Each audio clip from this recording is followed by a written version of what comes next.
Hello everyone, मेरा नाम कविता मौर्य है और आज मैं आपके साथ नागपुर टू जापान की जर्नी शेयर करने वाली हूँ।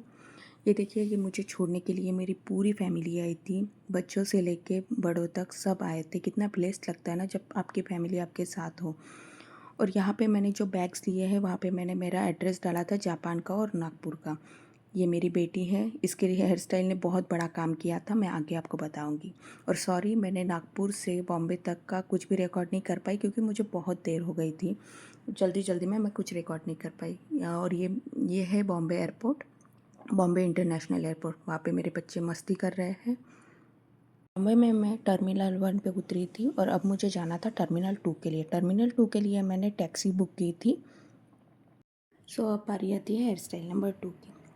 उसके पहले बॉम्बे में पहुंचते ही मैंने अपना बोर्डिंग पास लिया। बोर्डिंग पास लेते समय अपना पूरा बैगेज वगैरह दिया। उनको पहले पूछा, कंफर्म किया कि मुझे मेरा सामान कहाँ पे मिलेगा, क्योंकि ये मेरी फ़्लाइट है बॉम्बे टू हांगकांग की। मेरा सामान मुझे हांगकांग में मिलेगा या जापान में मिलेगा, ये मैंने पहले कंफर्म किया। उन्होंने मुझे बताया कि मेरा सामान मुझे जापान में मिलेगा। तो ये है फ़्लाइट बॉम्बे टू हांगकांग की। ये फ़्लाइट बहुत अच्छी थी, बच्चों को बहुत पसंद आया। ये तो देखिए, ये गेम खेलने में भी बिज़ी हो गई है।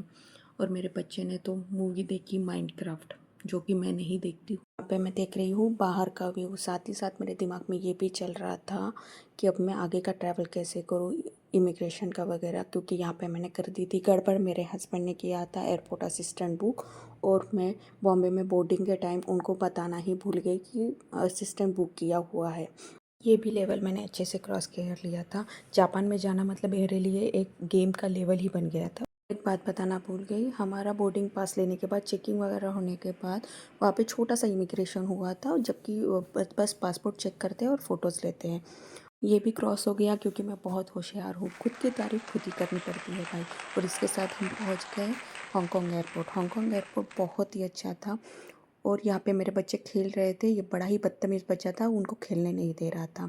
और आगे हम निकल पड़े अपनी दूसरी जर्नी स्टार्ट करने के लिए। यहाँ पर बच्चों को दिखा रोबोट, जो कि पूरा एयरपोर्ट क्लीन कर रहा था। बच्चे उसके पीछे गए, वो भी देखो टर्न कर रहा है अभी। पर चिनू आ गई अपनी फेवरेट जगह पे। एक में से निकल रहा था फोम, एक में से निकल रहा था वाटर और एक में से निकल रही थी एयर। और उसके बाद वो आगे जाके ले रही थी टिश्यू पेपर। उसको ये सारा प्रोसेस करने में बहुत मज़ा आ रहा था। उसके बाद हमने बनाई ये छोटी सी रील, जो कि ठीक से बनी नहीं है।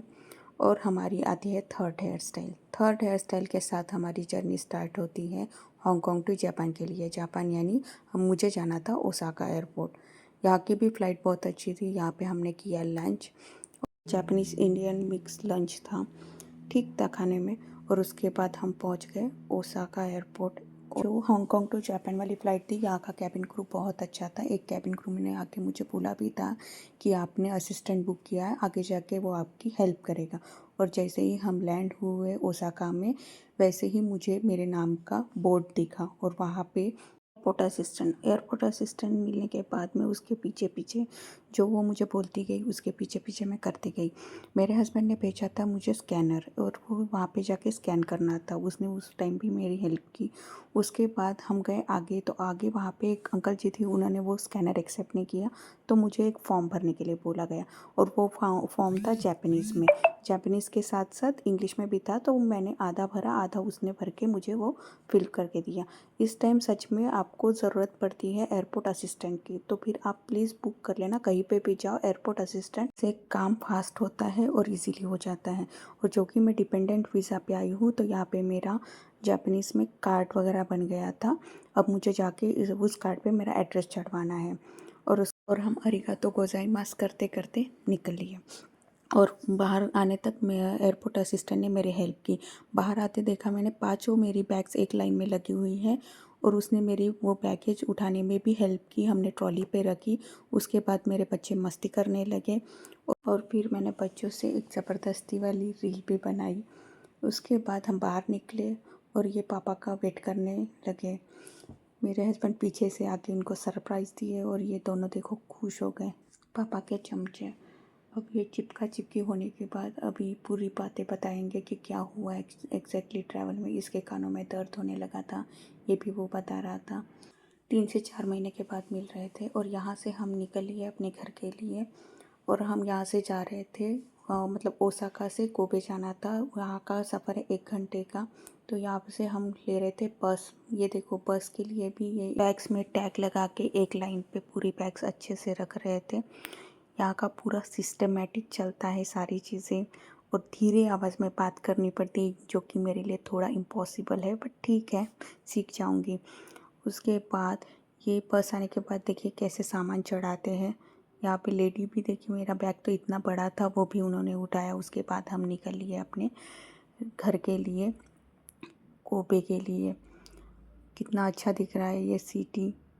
और कोबे में पहुंचने के बाद और यहाँ से हमने ली टैक्सी। मेरा घर यहाँ से 3 किलोमीटर की दूरी पे था और मेरे पास बहुत ज़्यादा बैग्स थी बच्चों की और मेरी पकड़ के, तो इसलिए टैक्सी ज़्यादा प्रीफर की हमने। जा सकते थे हम ट्रेन से, लेकिन टैक्सी बेटर ऑप्शन था। और यहाँ पे देखिए ये टैक्सी नीट एंड क्लीन है। इसमें भी टीवी हैं, एड्स चल रही थी जापानीज़ में जो कि हमें नहीं समझ रही थी, लेकिन देख रहे थे हम। और यहाँ पे ये जो 900 वगैरह दिखा रहा है वो बिल, मतलब मीटर का बिल बढ़ता रहता है जैसे अपने यहाँ, वैसे ही यहाँ पे आगे शो होता रहता है। ये देखिए ये अभी सिग्नल पे रुकी है, तो ये कैसे धीरे धीरे पर्पल कलर आ गया है और धीरे धीरे चल रहा है इसका आगे आगे। और जैसे ही अभी ये गाड़ी स्टार्ट हो जाएगी वैसे ये ग्रीन होके फास्ट चलने लगेगा। ये ऐसा इसका सिस्टम है। नाइट होते हुए भी यहाँ पे गाड़ियाँ अपने हिसाब से ही सिस्टम से ही चल रही थी और कोई भी हॉर्न नहीं बजा रहा था। एक लाइन में एक के पीछे एक बराबर गाड़ी चलती रहती थी। और ऐसे कर करके अभी हम पहुँच गए हमारे डेस्टिनेशन पे। हमारे 3 किलोमीटर्स का बिल बना है 3000 येन। और मैं अब आपको बताती हूँ ये 3 हेयर स्टाइल क्यों की गई है। ये तीनों हेयर स्टाइल उसने अपने पापा के लिए की थी। उसे पता नहीं था उसके पापा एग्जैक्टली कौन से स्टॉप पे उसे मिलेंगे, तो वो हर स्टॉप पे अपनी हेयर स्टाइल चेंज करके रेडी होके रहती थी। लेकिन ये मेरे लिए बहुत अच्छा हुआ, वो हर स्टॉप पे हेयर स्टाइल चेंज करती थी, तो मैं फ़ोटोज़ बराबर उसके हिसाब से वीडियो में लगा पाई हूँ। So thank you Chinu. और अगर आपको ये मेरा वीडियो अच्छा लगा होगा तो please like and subscribe to my channel. और ऐसे ही आगे मैं वीडियो लाती रहूँगी, जापान के बारे में कुछ इन्फॉर्मेशन देती रहूँगी, जो मेरा एक्सपीरियंस रहेगा मैं आप लोगों के साथ शेयर करूँगी। और मुझसे कुछ छूट गया होगा तो प्लीज़ आप मुझे क्वेश्चन पूछिएगा, मैं आपको बता ही दूँगी। Thank you for watching.